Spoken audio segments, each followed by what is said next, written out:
фасбир. Нухтың оқиғасын айтып болғаннан кейін сабыр ет, ей пайғамбар дейді.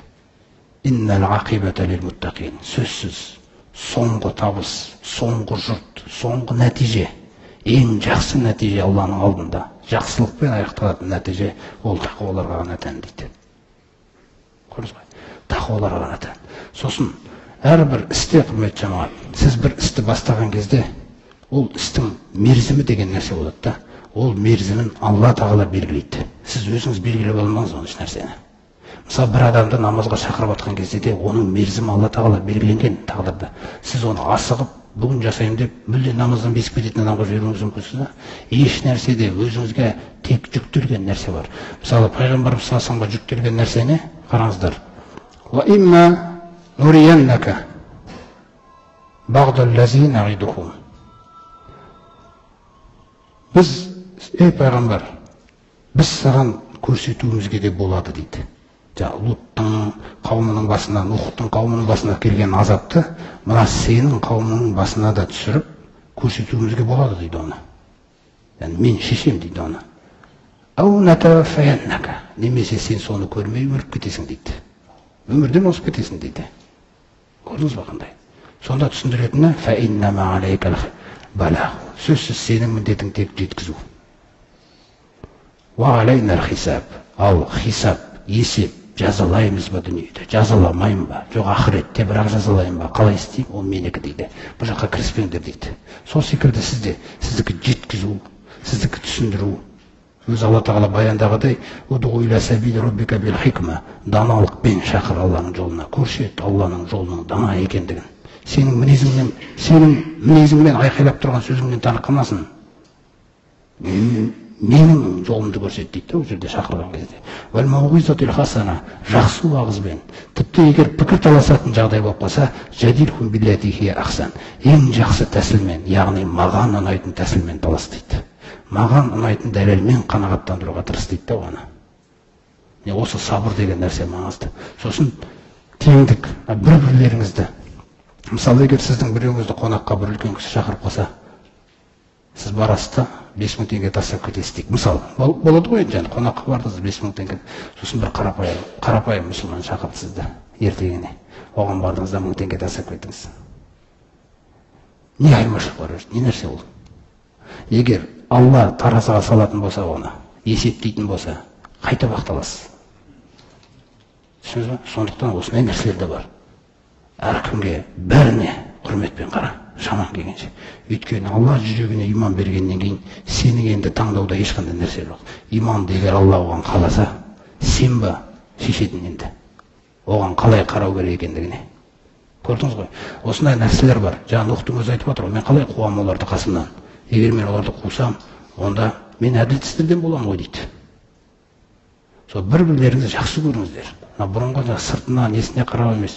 Екі бизнесмен сөйлесіп тұрса, үшінші бір қарапайым, жаңағы бір қара жұмыс зауытта істейтін бір мұсылман келіп бір жатса былай. Соны кәдімгідей көңіл бөліңіздер. Қалың қалай, жақсы ма деп. Қалай, жақсы ма деген нәрсе жасамаңыздар. Бөлінетін нәрсе жасамаңыз.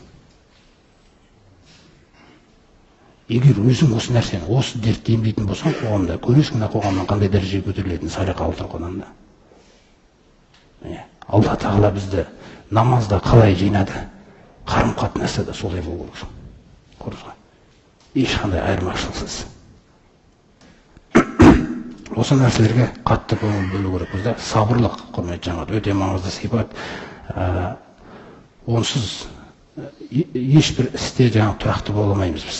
Сабырлық деген нәрсе болмаса да. Өте маңызды сипат. Сосын үкім, ешқашан адамға үкім айтпаңыз. Жаңа қарасаңызшы, 950 жыл Алланың үкімі келгенге дейін азап сұрай алған жоқ оларға Нух. Қашан айтты, сенің қауымыңды енді ешкім иман келтірмейді деп. Сол кезде сұрады. Сол кезде айтты, мен жеңілдім Раббым. Сол кезде ғана білдірді да. Көрдіңіз бе несін? Оған дейін сабыр деген нәрсе. Сол секілді сізде сабыр ету деген нәрсені жақсы көру керексіз. Бір-бірімізді, жаңағы мұсылмандар бір-бірін сыйлау керекпіз. Бір-бірімізге жақсы көзқараста болу керекпіз әрдайым. Ешқашан жамандық қаламаңыз ешкімге. Көрдіңіз ғой? ешқашан бір-біріңізге жамандық қаламаңыз.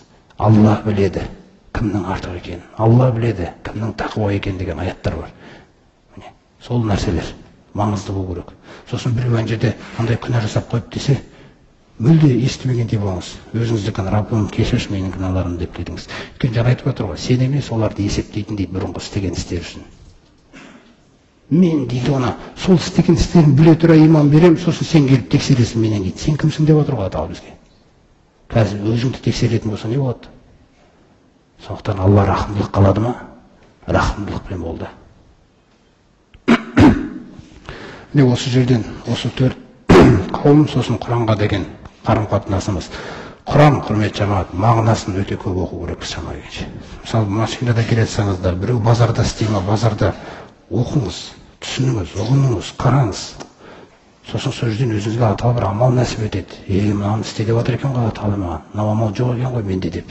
Кешірім сұрау керек екен ғой көп. Мына тақуалар қатты қорыққан екен ғой жақсы амал істесе дегендей. Мысалы бір аятты қарасаңыз, олар дейді Муъминун сүресінде, олар Алла Тағала үшін бір салиқалы амалды істесе дейді. Қараңыздар. Құлубухум важила дейді. Жүректері қорқып тұрады дейді. Қабылдамай қалса қайтемін деп. Бізде бар ма сондай сезім? Бізге біреудің нәрселерін тексеріп жүрміз ғой. Көрдіңіз бе?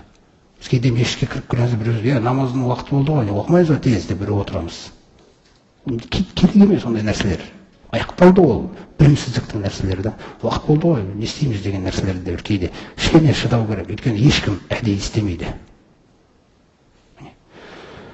Осы сөзімді айтам, және өзім үшін де, сіздер үшін де Аллах Тағаладан кешірім сұраймын. Субханакаллахумма бихамдик, нашһаду ан ла илаха илля анта, настағфирука ва натубу илейк.